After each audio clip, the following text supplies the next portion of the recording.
13장 13절입니다. 이따가 한 그 1분 전에 말씀해 주셔야 됩니다. 그 11시 59분에. 네. 고린도전서 13장 13절입니다.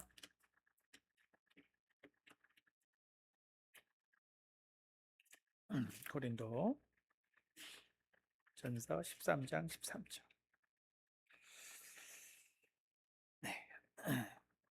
한 구절입니다. 제가 봉독했어요. 그런즉 믿음, 소망, 사랑 이 세 가지는 항상 있을 것인데 그 중에 제일은 사랑이라. 아멘.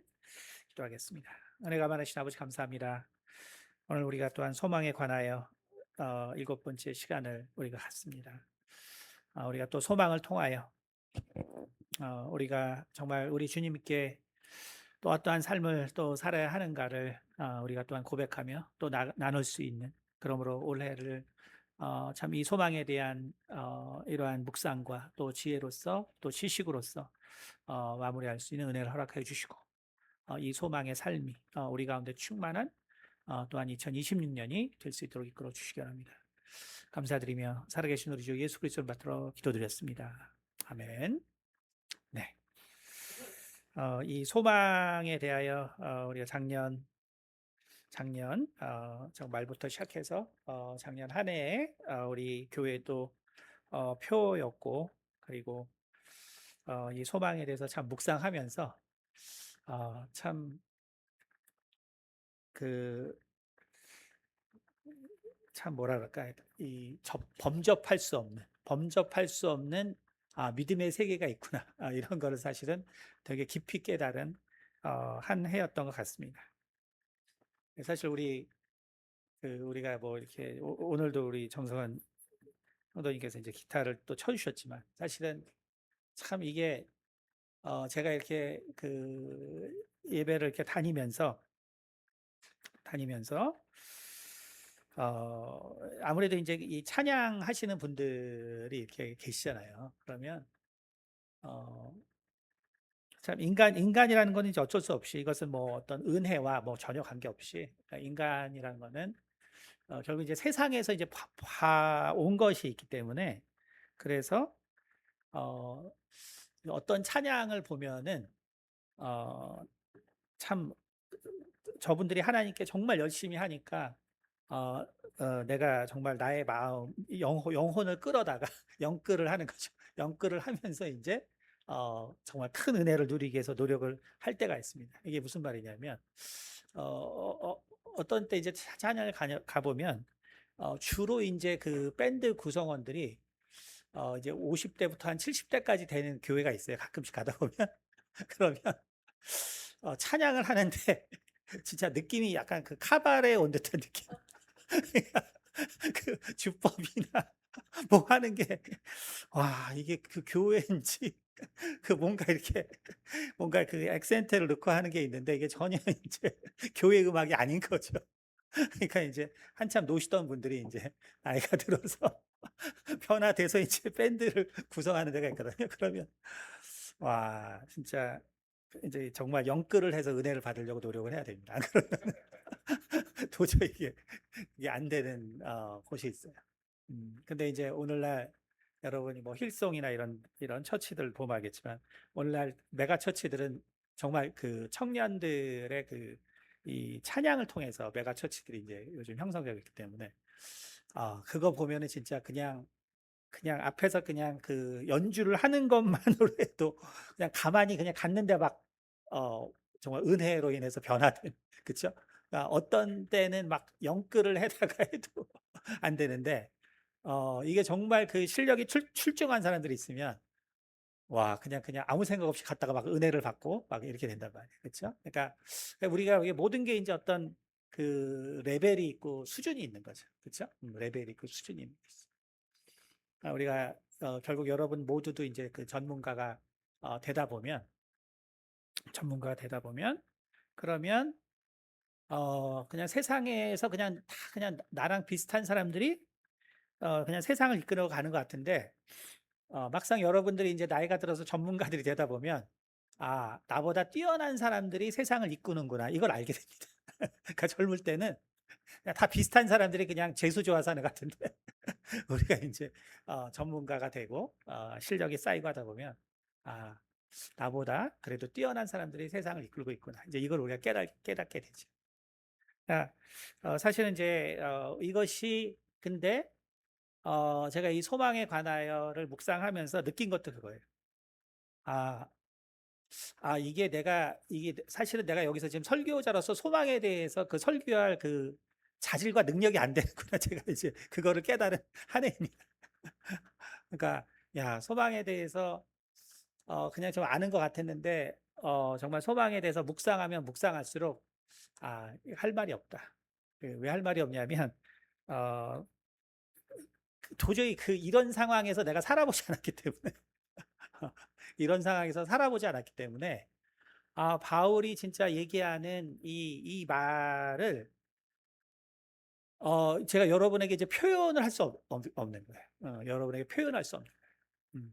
그러니까 제가 여러분에게 설명할 수 있는 어떤 설명의 한계를 느낀 게 사실은 이 소망에 관하여서 설교를 하면서 제가 이제 많은 시리즈 설교를 했잖아요. 근데 정말 이 소망에 관하여 설교를 하면서 제가 느낀 게 내가 이거는 설교할 수 없는 영역이 있구나. 내가 이건 도저히 나의 영역 밖이구나. 이거를 사실 느낀 게 사실은 이 소망에 관하여의 사실 이 시리즈 설교입니다. 음. 그러니까 우리가 도저히 접근할 수 없고 우리가 도저히 예상할 수 없고 그리고 우리가 도저히 상상도 할 수 없는 사실은 그 삶을 살던 그 초기 기독교인들의 그 고통과 그 고통 속에서의 몸부림 그리고 오직 그 고난과 고통을 감사함과 기쁨으로 바꿀 수 있었던 것이 소망이기 때문에 그냥 뭐 별것도 아닌 거에 그냥 낙담하는 내 자신을 돌아보면 '내가 이거는 도저히 설교할 수 있는 영역의 부분이 아니다.' 이걸 진짜 많이 느끼게 됩니다. 그래서 이제 어쩔 수 없이 그냥 제가 그냥 느끼는 것 그리고 깨달은 것을 말씀드릴 수밖에 없는 것이죠. 음. 제가 이 소망에 관해서 설교를 하면서 그래서 느낀 것은 뭐냐면 성경 자체가 이제 결국은 신약의 모든 것 자체가 결국은 이 믿음과 그다음에 그 믿음의 연장선인 그 소망에 관한 이야기였구나라는 것. 그래서 사실 소망에 관하여 제가 이 설교를 하기 전까지는 엄밀히 말해서 그 소망이 뭔지 잘 몰랐거든요. 엄밀히 말하면. 그냥 우리가 생각한 어떤 희망의 연장선에서 하나님을 생각하고 또 천국을 생각하는 정도로 생각을 했었는데 소망에 관하여 설교를 하면서 소망이 그냥 할 얘기가 없는 그것이 아니라 소망이 사실은 믿음 후에는 그 모든 것이었구나. 라는 것을 깨달았다고 볼 수 있겠습니다. 제 자신을 돌아보면. 결국 오늘 바울이 그런 이제 믿음이라고 했는데, 좀 쉽게 말하면은, 믿음이라는 것은 내가 내 육체를 죽이는 거였구나. 믿음이라는 것은 내가 내 육체를 죽이는 거예요. 뭐, 그 죽였다고 거창한 것이 아니라, 내가 이 세상에서 더 이상 살 수 없음을 고백한 것. 믿음이라는 것은 그냥 내가 더 이상 이 세상에서는 살 수가 없음을 고백한 것이 믿음이었다. 음. 그러니까 우리가 뭐 이 세상에서 다 살만하면 당연히 교회 안 나오죠. 당연히 교회 안 나오기 때문에 내가 세상을 살았는데 세상 살기가 이제 버거운 것이죠. 버겁고 내가 과연 이 세상에는 이 길밖에 없을까? 내가 정말 이 눈에 보이는 이 사람과 이 세상, 내가 그냥 이대로 사는 것에 내가 정말 진절머리가 나고, 그리고 더 이상 어떤 해결책도 보이지 않고, 더 이상 내가 어떤 이 고통에서 벗어날 수 없다고 생각했기 때문에, 그래서 결국 내가 이 세상을 등진 것. 그거를 쉽게 말하면 내가 이 육체를 포기한 것. 왜냐하면 이제 육체는 이 세상에 속한 거니까. 그것이 믿음이었구나. 음, 그것이 믿음이었구나. 음. 근데 이제 구약적으로 말하면 바로 그것이 새로운 시작의 바로 이 모퉁이 돌이 된 거죠. 그것이 바로 내가 이 육체를 버린 것이 그것이 바로 내가 새로운 시작의 모퉁이 돌이 되었고 그것이 새로운 시작의 바로 기둥이 된 거. 그래서 구약의 에무나라는 그 히브리 말의 뜻은 바로 어떤 견고한 상태를 말합니다. 견고한 상태. 그래서 믿음이라는 것은 흔들리는 것이 아니라 내가 이 세상 겪어보니까 결국은 여긴 더 이상 어떠한 꿈도 또 어떠한 것도 내가 없더라. 더 이상 내가 여기서 버틸 수 있는 것이 없고 그래서 그냥 내가 이 육체를 포기한 것. 음, 거기에 결국은 새로운 모퉁이 돌이 생기는 것이 바로 믿음이다라고 볼 수가 있는 것입니다. 소망이라는 것은 그렇기 때문에 무엇이냐면 소망이라는 것은 결국 내가 이 믿음의 길로 들어왔는데 내가 믿음의 길로 들어왔어요. 믿음의 길로 들어왔는데 그런데 소망이라는 것은 결국 무엇이냐면은 소망이라는 것은 알고 보니까 소망이라는 것은 내 이성을 죽이는 거예요. 내 이성을 죽이는 거예요. 알고 보니까 소망이라는 것은 믿음이 내 육체를 바로 버리는 거였다면 소망은 내 이성을 버리는 것이었다. 그것이 뭐냐면 우리가 항상 이제 우리가 저도 그렇게 배워왔기 때문에 그러니까 우리 때의 그 신앙이라는 거는 무조건 그 잘 되자는 거예요. 잘 되자. 우리 때의 신앙은 무조건 긍정의 신앙, 그러니까 무조건 잘 되자는 신앙, 그리고 또 잘 된다는 신앙. 그래서 그게 이제 지나치다 보니까 이제 다른 곳에서 이제 그 기독교가 기복 신앙이 아니고 뭐냐 이제 이런 얘기를 많이 들은 거죠. 그렇죠? 그러니까 우리 때는 뭐 그건 뭐 어쩔 수 없었어요. 그러니까 뭐 경제의 발전, 그 다음에 너무나 못 살던 그런 시절, 막 그런 시절이었기 때문에, 그러니까 제가 어 저기 석촌호수에서 수영을 하고 놀았습니다.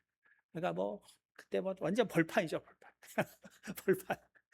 지금 잠실 그 롯데월드에 그 큰 호수 옛날에 있었거든요. 제가 거기서 이제 수영을 하고 놀았습니다. 그러니까 뭐 완전 뭐 아무것도 없는. 그러니까 그때 사람은 많죠. 뭐 경제는 발전한 거 없죠. 뭐 그러니 얼마나 못 살았겠 사람들. 그렇죠? 그러니까 결국은 뭐 무조건 잘 살아야 되는 거예요. 그러니까 신앙도 뭐 무조건 잘 사는 거예요. 무조건 잘. 그러니까 이제 절에서도 지금처럼 마음 공부를 시키는 게 아니라 이제 명리학을 가르쳐 줬죠. 그래서 제가 명리학을 엄청 배우게 된 거죠. 왜냐하면 마음 공부를 시키면 절에도 안 오거든. 근데 대충 언제 잘 됐냐 이런 걸 가르쳐 줘야 그래야 절에도 사람이 오는 시작이기 때문에. 그러니까 교회도 똑같죠. 11조 내면 잘 된다. 막 이런 얘기를 들어야 이제 하나님이 복 준다. 이래야 이제 오니까. 그러니까 이제 저도 이제 거기에 이제 많이 이제 그 왜곡된 신앙생활을 한 거죠. 그래서 제가 1년 이상 결국은 정말 이 죽음의 세계와 이런 것을 고민하면서 소망을 묵상하다 보니까 그게 아니었구나. 소망이라는 것은 내 이성을 결국은 내가 죽이는 거였구나. 내 이성을 죽이는 거. 그러니까 결국은 내가 생각하고 내가 꿈꾸고 이성이라는 것은 뭐예요? 이성이라는 것은 오늘날 과학은 이성이라는 것이 전부죠. 음, 그래서 인간의 뇌가 뭐냐 그럴 때 바로 어, 그 미래를 계획하는 기계예요. 미래를 계획하는 기계. 그러니까 인간은 뇌라는 건 딴 게 아니라 미래를 기획하는 기계.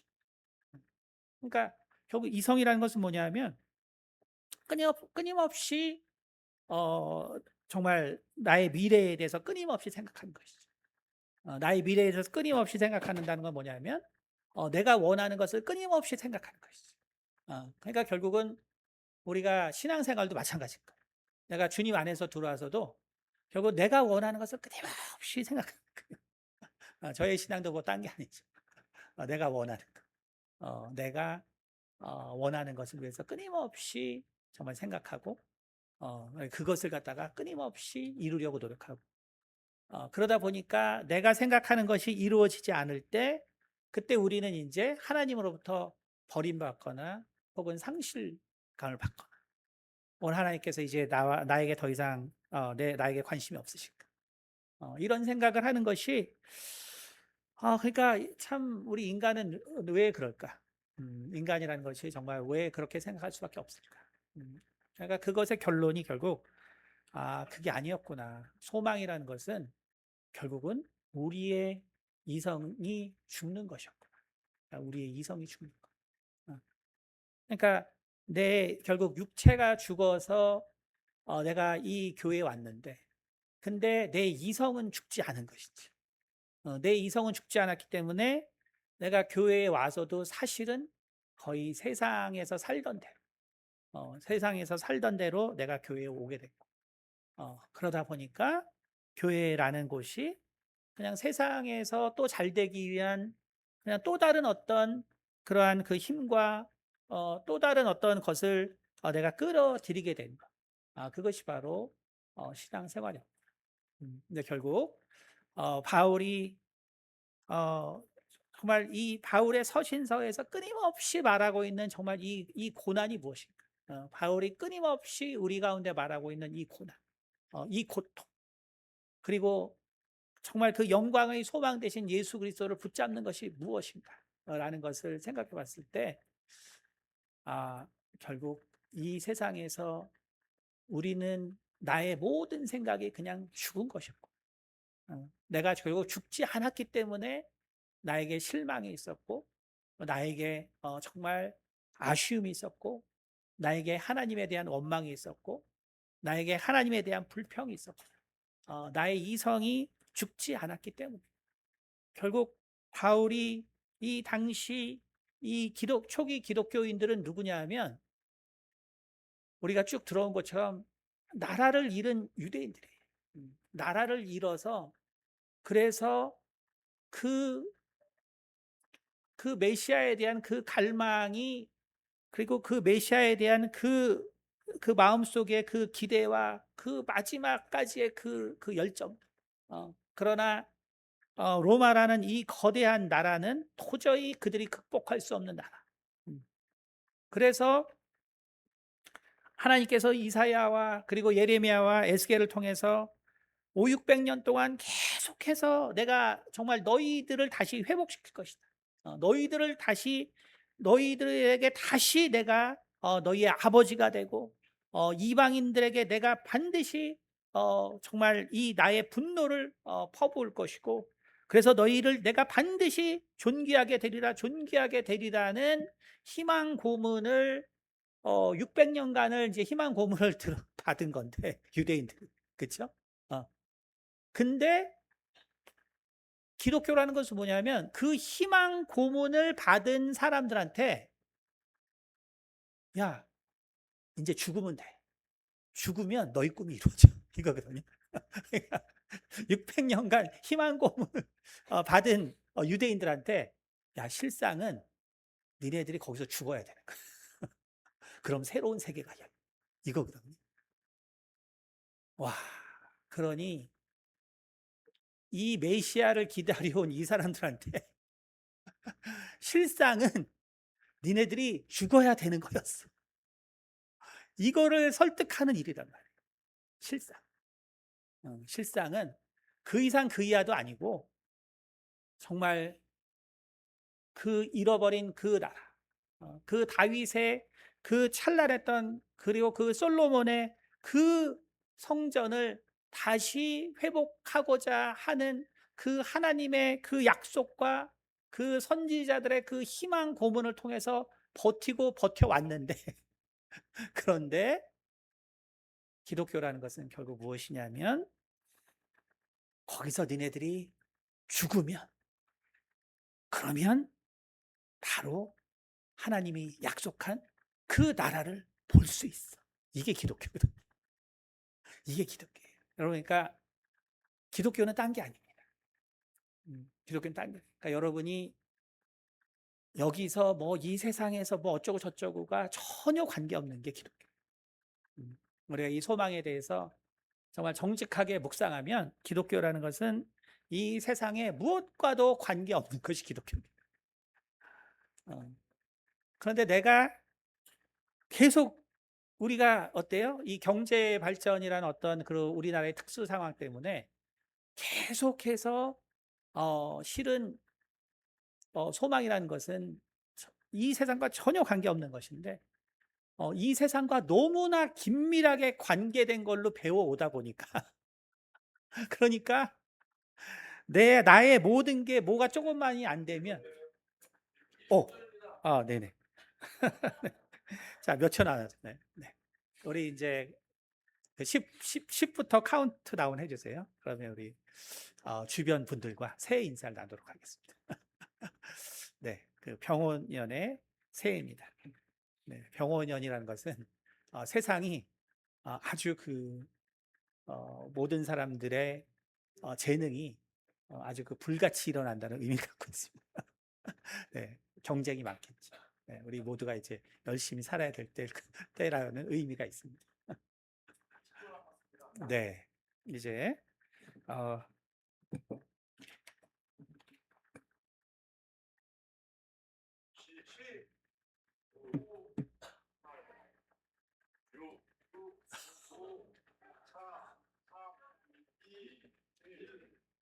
네, 새해 복 많이 받으세요. 네, 네, 우리 저기 주변 분들하고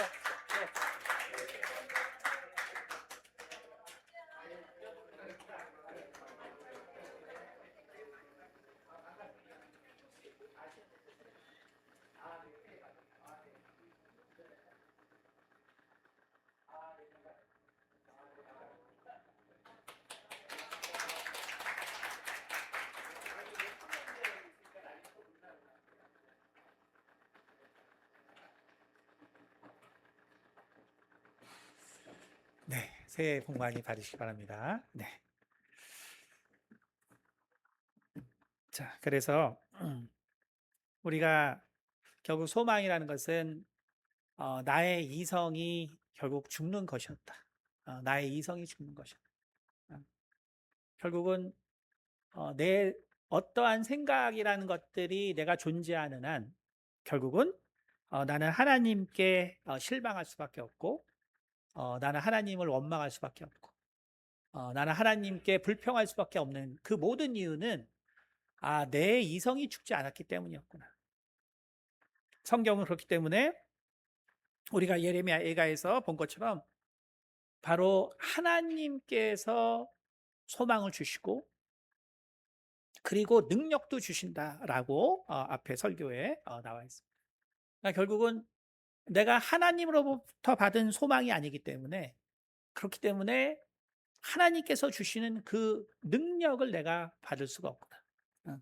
근데 정말 그 하나님께서 주시는 그 능력이라는 것은 뭐냐면 로마서 8장에 그리고 바울의 서신서에 계속 나오는 것처럼 그것은 우리가 그 죽음의 고통 가운데서도 영원한 주님의 나라를 바라봄으로 나의 믿음을 포기하지 않고 끝까지 내가 우리 주 예수 그리스도를 붙드는 것. 그것이 바로 능력인 거예요. 그러니까 하나님께서 소망을 주지 않으신 소망을 내가 붙잡았기 때문에 내가 실패했구나. 그럼 내가 하나님께서 주신 소망을 내가 붙잡으면 내가 이 세상에서 성공하겠구나. 이게 아니고 그게 아니고 하나님께서 주신 소망을 내가 붙잡으면 내가 이 세상에서 예수 그리스도를 끝까지 포기하지 아니하고 소망의 주, 정말 영광의 소망 대신 예수 그리스도의 그 나라가 이를 때까지 내가 그 믿음을 놓치지 않는 것이 바로 소망이다라고 바울이 이야기하고 있는 것입니다. 그렇다면 사랑이라는 것은 무엇일까? 결국은 그럼 우리가 소망이라는 것을 내가 그렇게 해서 정말 얻게 되면 그것이 소망이라면 결국 사랑이라는 것은 무엇일까? 라고 생각을 해보면, 아, 결국은 사도 요한이 요한복음에서 말한 것처럼 우리의 그 어두움이 완전히 하나님의 빛으로 인해서 밝혀지는 것. 다시 말하면, 아, 나의 영혼이 사실상 죽는 것이었구나. 음, 그건 거꾸로 말하면 뭐예요? 아, 그리스도와 내가 완전한 하나가 될 때 하나님의 사랑이 되는 것이고. 그러니까 결국은 우리가 믿음과 소망, 사랑이라는 것은 결국 나의 죽음을 의미하는 거였다는 것을 이 소망의 관하여의 설교를 통해서 저는 깊이 깨달아요. 그러니까 그러고 나니까 제가 여러분한테 그 소망에 대해서 이제 설교할 게 없는 거. 아, 내가 왜 도저히 알 수 없는 영역. 내가 도저히 알 수 없는 영역이기 때문에 아, 여러분에게 어떻게 소망을 가지고 살아라 하지 못하는 거예요. 그러니까 제가 예수님을 만나서 그래서 그 전도하고 또 그렇게 신유 사역을 하고 그렇게 살았지만 하지만 거기에는 이 초기 기독교에서 이 시대에 바울이 말했던 그러한 고통과는 뭐 완전히 차이가 있는 사역이거든요. 그것과는 뭐 도저히 비교할 수 없는 사역. 도저히 비교할 수. 그러니까 바울이 말한 이 내용들을 이해한다는 것 자체가 불가능하다는 것을 제가 좀 깨달았습니다. 그래서 우리가 로마서 8장이 좀 길지만 로마서 8장을 한번 좀 보면, 왜냐하면 이 로마서 8장을 보면은 결국 우리가 이 믿음과 소망의 삶이라는 것이 무엇인가를 좀 알 수가 있어서 한번 제가 읽어볼게요. 로마서 8장이죠. 그러므로 이제 그리스도 예수 안에 있는 자에게는 결코 정죄함이 없나니 이는 그리스도 예수 안에 있는 생명의 성령의 법이 죄와 사망의 법에서 너를 해방하였습니다. 율법이 육신으로 말미암아 연약하여 할 수 없는 그것을 하나님은 하시다니 곧 죄로 말미암아 자기 아들을 죄 있는 육신의 모양으로 보내어 육신의 죄를 청하사 육신을 따르지 않고 그 영을 따라 행하는 우리에게 율법의 요구가 이루어지게 하려 하심이니라. 육신을 따르는 자는 육신의 일을, 영을 따르는 자는 영의 일을 생각하느니 육신의 생각은 사망이요 영의 생각은 생명과 평안이니라. 그렇죠? 그래서 여기서 중요한 게 뭐냐면 육신의 생각은 사망이요. 그렇죠? 육신의 생각은 사망이요 영의 생각은 생명과 평안이니라. 바울은 로마서에서는 영혼 육의 분리를 하지 않고 바로 이 육신을 이제 육신의 생각을 바로 이 혼의 생각으로 함께 사용을 하고 있습니다. 그것은 왜 그러냐면 로마서라는 것은 바울의 그 유대인적 사고가 사실 그대로 녹아 있습니다. 유대인적 사고가 그대로 녹아 있다는 건 뭐냐면 이 로마서 우리가 이제 그 15장 그 뒤에 있는 것처럼, 그리고 고린도전서 그 15장 뒤에 있는 것처럼 거기에는 뭐가 있냐면은 우리의 육체라는 것이 움직이는 것. 그러니까 바울의 사고는 히브리적 사고에서 육신이 있고 그리고 육신이 움직이는 것. 그것을 영과 그리고 육과 혼이다 이렇게 이야기하고 있습니다. 그거를 갖다가 네페시라고 부르는 것이죠. 그러니까 네페시라는 것은 뭐냐면 혼을 말하는데 그것은 생명을 가지고 있는 것이 그냥 움직이는 것을 말합니다. 생명을 가지고 있는 것들이 그냥 움직이는 것. 그러니까 그 움직임이라는 것을 위해서는 생각이 필요해요. 그러니까 나무라는 것은 뇌폐시가 없습니다. 왜냐하면 나무라는 것은 움직일 필요가 없기 때문에 그래요. 근데 움직이는 것들은 생각해야 됩니다. 안 그러면은 움직임의 방향을 설정할 수 없기 때문에 움직이는 것은 반드시 바로 이 생각이 필요하고, 그래서 히브리적 사고에서는 육신이라는 것은 결국 반드시 혼을 가지게 돼 있고, 그래서 그것을 네페시라라고 불렀습니다. 그러니까 그것은 움직이는 그 짐승들이나 모든 것들이 창세기 1장 보면은 바로 그것은 뇌팻이었다라고 말해요. 그래서 움직이는 것들은 그냥 다 생각할 수밖에 없다. 그리고 영이라는 것은 뭐냐면 오직 하나님에게만 있는 것이 영이에요. 오직 하나님에게만 있는 것이 영. 그래서 육신을 따르는 자는 육신의 일을, 영을 따르는 자는 영의 일을 생각하나니. 여기서 우리가 많이 오해하는 게 뭐냐면, 제가 이거 설교할 때 몇 번 했는데, 여기서 영이라는 것이 우리나라 성경이 그냥 영이라고 이렇게 얘기한 게 되게 어렵게 우리가 성경을 이해하게 된 이유입니다.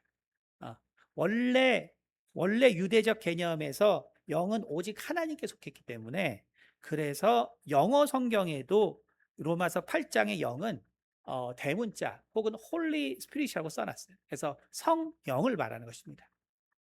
그러니까 뭐냐면 육신을 따르는 자는 육신의 일을, 영을 따르는 자는 영의 일을. 그러니까 이것이 뭐냐면 결국 우리의 이성이 죽어야 된다는 거예요. 우리의 이성이 죽어야 된다. 우리의 이성이 죽고 결국 소망이라는 것은 하나님의 생각이 우리 가운데 나타나는 것을 말하는 거예요. 하나님의 생각이 우리 가운데 나타나는 거예요. 그러니까 우리가 이것을 생각하지 않으면 어떻게 돼요? 육신을 따르지 않고 그 영을 따라 행하는 우리에게 율법의 요구가 이루어지게 하려 하십니다. 육신을 따르는 자는 육신의 일을, 영을 따르는 자는 영의 일을, 이렇게 하니까 이거를 주체가 나라고 생각하거든요. 그러니까 우리가 로마서에서 제일 큰 착각이 뭐냐면 육체의 일도 주체가 나고 영의 일도 주체가 나라고 생각해요. 그러니까 어떻게 되냐면 내가 육신의 일을 버리자. 그럼 육신의 일을 버리자고 하면 우리는 무슨 생각해요? 육신의 일은 뭐 그 현란하니 그것은 뭐 세욕이고 뭐 음란한 생각이고 뭐 도둑질하는 것이고 사기치는 것이고 어쩌고 저쩌고. 그러니까 육신의 일을 그래서 내가 억제하면 된다라는 생각이 우리를 결국 왜곡시킨 거예요. 내가 나쁜 일 하지 않으면 되는구나. 그럼 영의 일은 뭐예요? 그럼 내가 세상에 도움이 되는 일. 그래서 우리가 누구나 다 영의 일을 한다고 생각하는 거예요. 근데 그거는 영의 일이 아니라 내 이성의 일이었던 것이지. 내 이성의 일이었던 거예요. 그러니까 우리가 이게 번역이 잘못됐다는 것이 엄청난 영향을 줍니다, 사실. 그러니까 여러분이 그래서 저기 영어 성경도 찾아보시고 또 히브리 원문도 헬라 원문도 찾아보시면 성령으로 되어 있습니다. 그 대문자로 되어 있어요. 그러니까 여러분 그래서 결국 뭐냐 하면 바울이 분명하게 말하는 것이 육신을 따르는 자는 육신의 일을, 영을 따르는 자는 영의 일을 생각하나니 육신의 생각은 사망이요 영의 생각은 생명과 평안인데, 근데 뭐예요? 육신의 생각은 하나님과 원수가 되나니 이는 하나님의 법에 굴복하지 아니할 뿐 아니라 할 수도 없습니다. 육신에 있는 자들은 하나님을 기쁘시게 할 수 없느니라. 그래서 육신에 바로 나의 이성의 생각이 다 들어있는 거예요. 그러니까 그냥 내 생각 자체가 하나님과 원수가 되는 거예요. 내 생각 자체가 하나님과 원수가 되는 거예요. 그러니까 내가 하나님과 원수가 안 되려고 하면 내 생각은 죽어야 되는 거예요. 내 생각은 죽고 오직 성령의 생각이 내 가운데 들어와 있어야 한다는 말이지. 내가 죄는 안 짓고 내가 죄라는 생각은 내가 이제 짓지 않고 앞으로는 내가 긍정의 생각, 밝은 생각, 창조의 생각, 정말 이 세상을 아름답게 하는 그 생각을 가지고 살리라가 아니라 그 모든 것이 육신의 생각입니다. 그것이 유대적 생각이에요. 우리가 이거를 영의 생각이라고 생각하고 성경을 읽기 때문에 착각하는 거죠. 그게 아니라 영의 생각은 바로 오직 성령의 임재하심으로 우리가 쭉 성경에서 하나님께서 말씀하신 것처럼 바로 하나님의 생각을 말하는 것입니다. 근데 이 하나님의 생각을 내가 완전히 따르면 어떻게 돼야 된다 했어요? 내가 부활에는 소망이 없어야 돼요. 여기 지금 앉아 계신 분은 다 부활의 소망이 다 있거든요. 그렇잖아요. 저를 포함해서. 그러니까 알 수가 없는 거예요. 그렇잖아요. 당장 여러분 가시면 지금 하고 싶은 게 얼마나 많아요. 그렇죠? 하고 싶은 게 얼마나. 그러니까 안 되는 거예요. 그러니까 우리가 도저히, 그래서 저도 여러분과 같기 때문에 이 영역은 내가 수준이 안 돼서 내가 도저히 설명할 수 없다. 자, 그래서 8절에 육신에 있는 자들은 하나님을 기쁘시게 할 수 없느니라. 만일 너희 속에 하나님의 영이 거하시면 너희가 육신에 있지 아니하고. 그렇죠? 그러니까 하나님의 영이 거하시면 너희가 육신에 있지 아니하고 영에 있나니. 그렇죠? 그러니까 우리가 또 이 착각이 그거죠. 우리가 성령을 받고, 그리고 정말 우리가 은사도 나타나고, 그래서 정말 그 은사를 사용하기 때문에 또 어때요? 내가 하나님의 영이 나와 함께 있구나. 그렇죠? 그것도 완전한 착각이라. 하나님은 애초에 우리와 함께 계시죠. 그렇죠? 그래서 우리가 그리스도를 우리가 믿은 것도 하나님의 은혜고, 또 성령을 받은 것도 하나님의 은혜입니다. 하지만 성경이 계속 말하는 바는 뭐냐면, 그 다음에 나의 이성을 죽이는 건 나의 일이에요. 나의 이성을 죽이는 건 나의 일입니다. 나의 이성을 내가 죽이지 않았다고 내가 심판받지 않고, 나의 이성을 죽이지 않는다고 내가 구원받지 않는 게 아니에요. 제가 항상 말하지만, 이 교회에 들어오는 사람은 잘 생각해 보세요. 제가 항상 강조하는 거예요. 우린 정신적으로 힘든 분들을 많이 다루기 때문에, 정신적으로 힘든 분들 우리가 기도해 봅시다. 그러면 여러분, 당연하지만 악한 영들도 있고 다 있어요. 있습니다. 근데 그들이 어떻게 교회에 들어오죠? 우리가 이 성경을 통해서 우리가 아는 게 뭡니까? 악한 영들이 바로 하나님의 성전에 들어오죠. 아니에요. 우린 다 알죠. 그래서 제가 항상 말하지만, 항상 강조하는 것처럼, 누구든지 교회에 들어와서 그래서 예배를 드리는 모든 자들은 구원받은 것이죠. 그 사람이 뭐 정신적으로 우리 가끔씩 이렇게 그 홈리스 분들 이렇게 오셔서 계속 오시던 우리 그 자매님께서 10년 만에 이제 올해 안 오시는데 안타깝죠. 이제 그러나 그분들이 왔을 때 제가 항상 말하는 게, 그분 구원 받았다. 우리 생각에나 저 사람이 저 이상하니까 구원 못 받을 거 생각하지, 구원 받았기 때문에 교회에 오는 거예요. 교회에 안 들어오는 사람이 구원 못 받은 거예요. 교회에 들어오는 사람은 다 구원 받은 것입니다. 다만 우리가 교회에 들어왔지만, 그러나 내가 얼만큼 나의 이성을 내가 죽였냐. 우리 중에 하나도 죽인 사람이 없죠. 그렇죠? 하나도 우리 이성을 다 죽인 사람이 없죠. 저부터 포함해서. 그러니까 그 누구도 귀신이 그에게 붙어 있고 어쩌고 저쩌고 했다고 해도 그것은 구원과 관계없는 일이란 말이에요. 그것은 나의 악한 생각이 있는 한 정말 우리에게는 그러한 그 어두움을 만들어낼 수 있는 능력이 있단 말이에요. 그러나 그것이 내가 어둠을 만들어낼 수 있고, 내가 귀신이 나한테 붙어 있다고 해서 그렇다고 구원이 없는 건 아니거든요. 왜? 구원을 우리가 믿음으로 받았기 때문에. 그러면 내가 그 어두움이 있고 내가 정말 귀신이 있으면 그럼 무슨 문제가 생기냐면, 내가 내 일이 안 이루어지면 하나님을 원망한다는 거예요. 그게 귀신의 일이라는 거예요. 내가 내 일이 안 이루어지면 내가 하나님을 원망하고 하나님을 불평한단 말이에요. 그러나 내가 하나님을 원망하고 불평한다고 하나님이 우리를 구원하지 않느냐? 아니에요. 이사야나 에레미야, 에스겔 그들 모두가 진정한 소망의 그 정말 실체를 몰랐음에도 불구하고 하나님께서 그들을 다 용서하시고, 그들의 정말 원망과 정말 그들의 불평을 다 이해하시고 그들을 구원하셨단 말이에요. 그러니까 우리가 소망이라는 것이 없다고 내 구원이 취소되는 것은 절대로 아닙니다. 다만 소망이 없다면 우리는 진정한 정말 이 사도들이, 그리고 사도들이 기록한 이 성경의 진정한 의미를 우리가 느낄 수 없고 깨달을 수 없다는 거예요. 그래서 느낄 수 없고 깨달을 수 없다는 것은 뭐냐면, 내가 이 세상 살면서 죽는 순간에 가서도 하나님에 대한 원망이 남아있다는 거죠.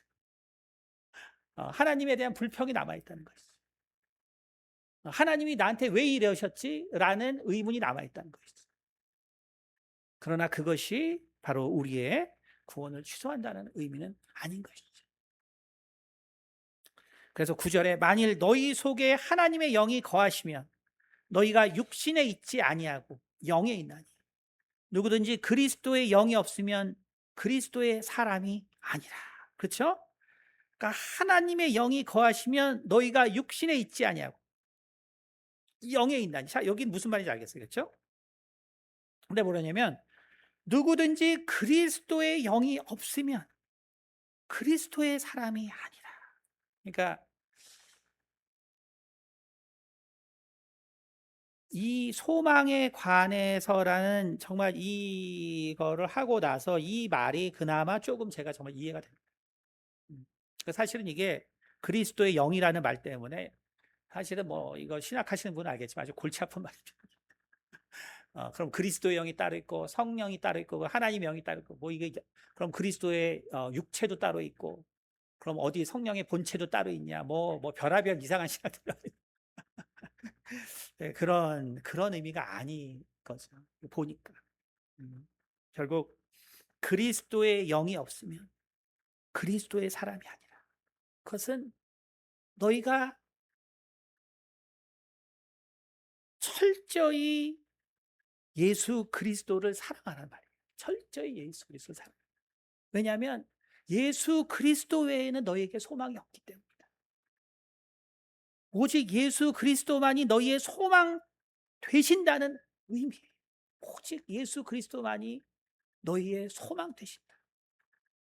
히브리 사람에게서 영이라는 것은 모든 것의 실체거든요.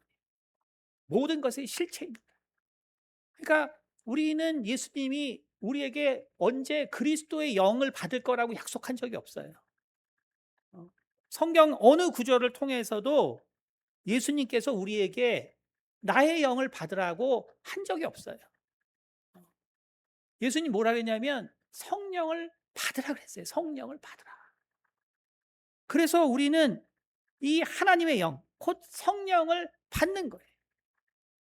근데 바울이 이 오직 그 죽음을 그냥 받아들여야 되고 그 죽음에는 선택이 없는 사람들에게 너희가 이 죽음과 이 고통에서 벗어날 수 있는 유일한 방법은 그리스도를 그분을 너희가 진심으로 하는 자들이 되어야 한다는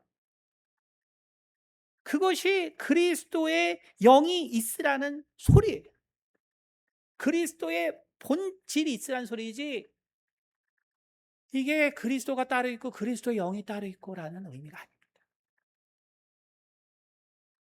10절에 이렇게 말. 또 그리스도께서 너희 안에 계시면 몸은 죄로 말미암아 죽은 것이다. 영은 의로 말미암아 살아 있는 것이니라. 예수를 죽은 자 가운데서 살리신 이의 영이 너희 안에 거하시면 그리스도 예수를 죽은 자 가운데서 살리신 이가 너희 안에 거하시는 그의 영으로 말미암아 너희 죽을 몸도 살리시리라. 그러니까 너희가 지금 죽을 수밖에 없는 이 상황에서 너희가 오직 죽음만을 바라보는 이 상황에서 그리스도의 실체가 있다면 그가 부활하셨기 때문에 너희도 반드시 부활하실 거라는 그 소망을 이야기하기 위하여 그리스도의 영이라는 말을 쓴 거예요. 우리가 또 무슨 성령 받고 또 무슨 그리스도의 영을 받고 라고 자꾸 생각하는 것은 우리가 그 정도로 고통을 안 당해봤기 때문에 아직도 생각할 여유가 있는 거예요. 좀 더 생각해봐야겠네. 좀 더 고민해. 지금 바울에게 이 사람들은 600년간의 희망 고문을 받고 이제 뭘 설득해야 되냐면 죽는 게 해결이에요. 죽는 게 답이었어. 이거를 지금 설득시키는 과정. 이거를 설득시키는 과정. 그 고통을 우리가 도대체 어떻게 이해하겠습니까? 11절 그러므로 형제들아 우리가 빚진 자로 돼 육신에 져서 육신대로 살 것이 아니니라. 너희가 육신대로 살면 반드시 죽을 것이로되 영으로서 몸의 행실을 죽이면 살리. 무릇 하나님의 영으로 인도함 받은 사람은 곧 하나님의 아들이라. 너희는 다시 무서워하는 종의 영을 받지 아니하고 양자의 영을 받았으므로 우리가 아빠 아버지라고 부르짖느니라. 성령이 친히 우리의 영과 더불어 우리가 하나님의 자녀인 것을 증언하시나니 자녀이면 또한 상속자 곧 하나님의 상속자여 그리스도와 함께한 상속자니 우리가 그와 함께 영광을 받기 위하여 고난도 함께 받아야 할 것이니라. 영광을 얘기하고 정말 영원히 변하지 않는 하나님의 나라의 영광을 이야기하고 있는, 너희가 반드시 너희 아버지가 너희에게 영광을 주실 것이다. 우리는 어떠세요? 그 영광은 알잖아요. 전도하면 제일 많이 듣는, 혹은 처음 믿었을 때 저는 천국의 상급은 별로 안 받아도 돼요. 이런 사람 진짜 많거든요. 아주 겸손하게 저는 천국의 상급을 별로 원하지 않습니다. 정말 제가 많이 들었습니다. 교회 분들 가운데서 저는 그런 것까지는 뭐 바라지 않습니다. 엄청 겸손한 거 같지. 고난이 뭔지 몰라서. 고난이 뭔지 몰라서. 정말 우리가 하나님께서 우리 가운데 주신 그 큰 은혜가 무엇인지를 도저히 상상할 수 없기 때문에, 바로 그러한 말을 하는 것뿐입니다. 18절 생각건대 현재의 고난은 장차 우리에게 나타날 영광과 비교할 수 없도다. 피조물이 고대하는 바는 하나님의 아들들이 나타나는 것이니 피조물이 허무한 데 굴복하는 것은 자기 뜻이 아니요 오직 굴복하게 하시는 이로 말미암음이라. 그 바라는 것은 피조물도 썩어짐의 종노릇한 데서 해방되어 하나님의 자녀들의 영광의 자유에 이르는 것이니라. 피조물이 다 이제까지 함께 탄식하며 함께 고통을 겪고 있는 것을 우리가 아느니라. 그뿐 아니라 이게 무슨 말입니까? 지금 그 죽음밖에 선택의 여지가 없는 이 사람들에게 바울은 말하고 있는 거예요. 무엇을 말하고 있냐면, 그러면 나에게 죽음의 선택밖에 없다면, 내가 할 수 있는 것이 죽음의 선택밖에 없다면, 그러면 이제는 그냥 정말 나의 이 모든 것 그 하나로 나에게 집중하는 이것으로 끝이냐? 그것이 의미의 다냐? 라는 것이 아니에요. 바로 너희가 그렇게 죽음으로써 인간 외에 인간 때문에 고통받는 모든 생명체들도 바로 자유함을 얻게 된다는 것. 이것은 무슨 말입니까? 저는 뭐 천국, 뭐 저는 하늘의 상급, 저는 그런 건 안 바래요. 그냥 뭐 제가 여기서 그냥 조금 뭐 병들지 않고 좀 죽고, 그냥 내 자식이 좀 그냥 잘 되고, 뭐 제가 뭐 천국에 뭐 그런 상급까지는 안 바래요. 저는 그런 거 바라지 않습니다. 엄청 겸손하지. 근데 그것으로는 그것이 끝이에요. 그가 바라는 그게 끝입니다. 하지만 우리가 정말 우리의 이 모든 이 삶을 하나님께서 주시는 그 소망으로 살게 된다면, 이 세상에서 나의 죽음이라는 것이 사실은 모든 만물을 회복하는 길이라는 거예요. 모든 만물을 회복하는 길. 그러니까 우리가 그 애완동물을 키우시는 분은 거룩하게 살아야 돼요. 그러니까 자꾸 내 강아지가 죽었는데, 내 고양이가 죽었는데 막 울지 마시고 주님을 위해서 죽으세요. 그러면 그 애완견들이 다 살아납니다. 주님을 위해서 죽으세요. 이제 세상의 소망을 다 내려놓고 오직 하나님께서 주시는 그 생각으로 사세요. 세상 모든 만물이 회복된다라고 약속하고 있습니다. 24절 우리가 소망으로 구원을 얻었음에 보이는 소망이 아니니 보는 것을 누가 바라리. 우리가 소망으로 구원을 얻었다라고 이야기를 하고 있습니다. 소망으로 구원을 얻었다. 소망으로 구원을 얻었다는 것이, 그러면 또 말하죠. 그러면 목사님이 자기도 소망이 뭔지 모른다는데 그럼 우리 교회들 다 망했나? 다 지옥 가는 건가? 목사님도 자기가 소망이 모르겠다는데. 그러면 우리 성도들 이 교회는 다 떠나야겠는데 이거. 이거는 그럼 이 구원이 없는 이 교회는 떠나야겠는데. 그런 의미가 아니, 이게 무슨 말입니까? 바로 그 죽음밖에 남지 않은 그 초기 교회 성도들에게 말하는 거예요. 소망이라는 건 뭡니까? 내가 이 죽음밖에 남지 않은 상황에서도 그리스도를 붙잡는 거예요. 너희가 정말 죽음 외에는 그 그리스도를 붙잡게 되면 죽음밖에 남지 않는데 너희가 끝까지 그리스도를 붙잡았다는 소리예요. 소망을 모르면 구원을 못 받는 그런 여유 있는 신학의 전개가 아닙니다. 그런 여유 있는 신학의 전개가 아니라 이들은 계속 말하지만 600년간의 이 희망 고문을 듣고 이제 죽어야 되는 사람들이에요. 너희가 그렇게 예수 그리스도를 붙잡았더니 그 약속한 구원이 너희에게 정말로 임하게 되었구나라는 소리예요. 그 의미. 만일 우리가 보지 못하는 것을 바라면 참음으로 기다릴지니라. 아멘.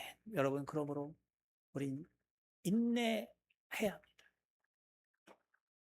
여러분, 여기서 우리가 정말로 알 수 있는 건 뭐냐면 여러분이 그렇기 때문에 제가 아시겠지만 이 아이들에게 교회 오라는 소리 안 하죠, 저희는. 우리 애들한테 저희는 예배가 오늘 11시에 있어. 시간 되는 사람 와. 했더니 지금 2명 왔는 4명 왔나? 아직도 오지 않은 자녀가 있습니다. 그러나 저희는 예배 시간만 가르쳐줘요. 왜? 교회는 마지막 내가 정말 이 세상을 완전히 포기했을 때 마지막 남은 곳이 돼야 돼. 마지막 남은 곳. 내가 이 교회 생활로 지쳐서 교회 때문에 내가 지쳐가지고 내가 정말 다시는 교회에 안 온다. 이러면 안 된다는 소리. 항상 얘기하죠. 니네들 힘들 때 반드시 교회 가. 지금은 너희들 꿈을 이루고 하지만 힘들 때 반드시 교회. 왜냐하면 이곳은 정말 그 마지막 반드시 우리의 마지막에 그 소망이 되고 마지막에 그 가야 될 그 길이 돼요. 여러분, 이것은 무엇이냐 하면 우리가 이 세상에 여러분이 앞으로 오는 그 걱정과 염려와 두려움이 있습니다. 여러분이 왜 이 이성을 놓지 못하냐 하면 우리가 가지고 있는 생각과 이것이 결국은 그 죽음에 대한 두려움이기 때문에 그래요. 내가 이렇게 되면 내 자식은 어떻게 되나? 이렇게 되면 내 처는 어떻게 되나? 내 부모님은 어떻게 되나? 내가 이렇게 되면 어떻게 되나? 근데 그렇게 돼서 여러분이 염려하는 그 상태가 되죠. 거기서 바로 기독교인의 능력이 나타나는 것입니다. 그것은 나 때문에 나타나는 것이 아니에요. 내가 바로 믿음 가운데 영원한 구원을 받았기 때문에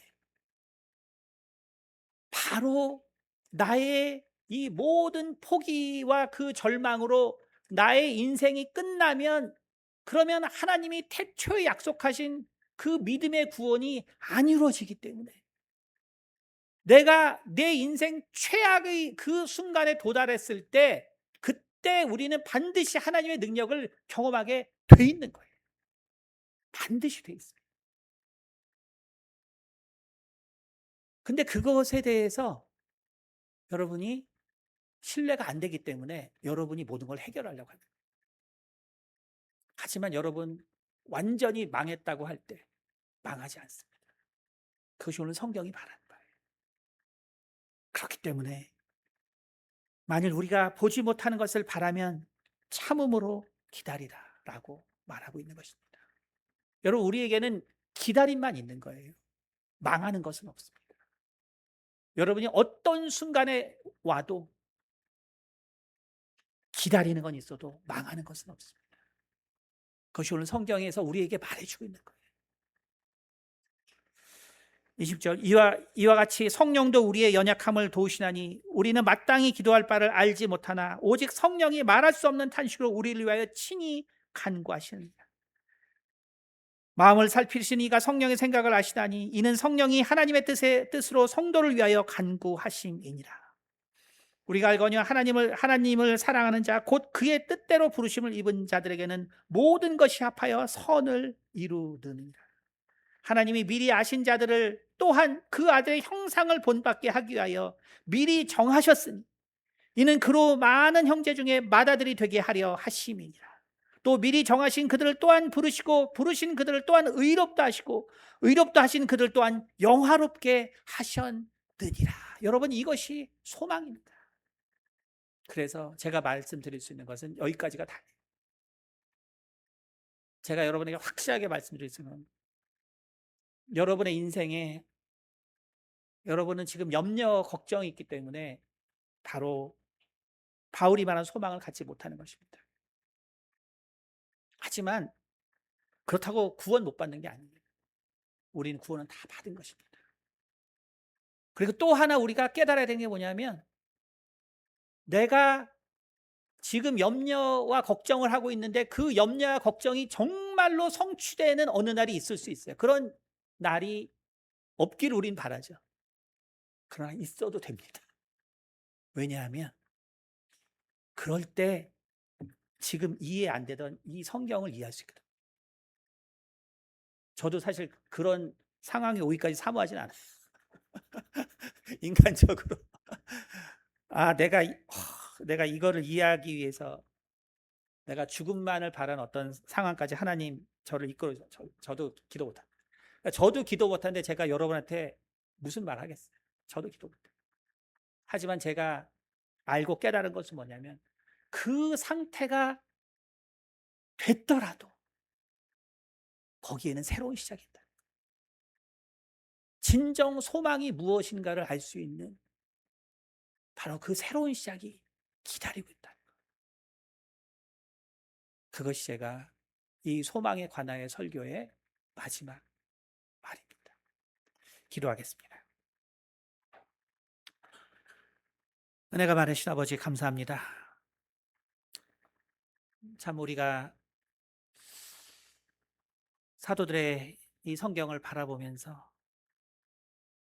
다시 한번 정말 믿음의 선조들의 정말 그 위대한 믿음에 우리가 참으로 경의를 표하고, 정말 우리 주님을 바라봤던 그 사도들의 감동과 그 사도들의 그 놀라움과 그 감격이 어떠했나를 아버지 우리가 조금이나마 깨닫게 하시니 감사를 드립니다. 주님, 우리는 성경을 통해서 당신을 알았을 뿐이고 우리는 성령을 통해서 당신을 알았을 뿐입니다. 우린 참으로 당신을 바라보지 못했고 또 우리는 당신과 함께하지 못했기 때문에 주님, 나의 환경을 정말 죽음의 상황에 이끄시고 정말 모든 것들을 버리게 하시자는 고백을 하지 못합니다. 하지만 내가 주님을 바라본다면, 내 옆에 주님이 정말 있다면 우리도 사도와 같은 고백을 할 줄로 믿습니다. 그러므로 우리를 불쌍히 여기시고 참으로 우리의 구원을 약속하신 우리 주님의 그 큰 은혜에 우리가 다시 한번 감사를 드립니다.